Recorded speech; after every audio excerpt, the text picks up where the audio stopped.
যদি পাইছি সাইড করে দাও কি করে আমার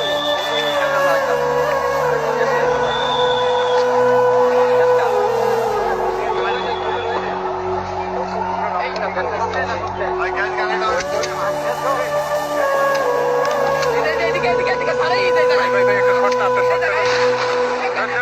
শট করেন শুট করেন ভাই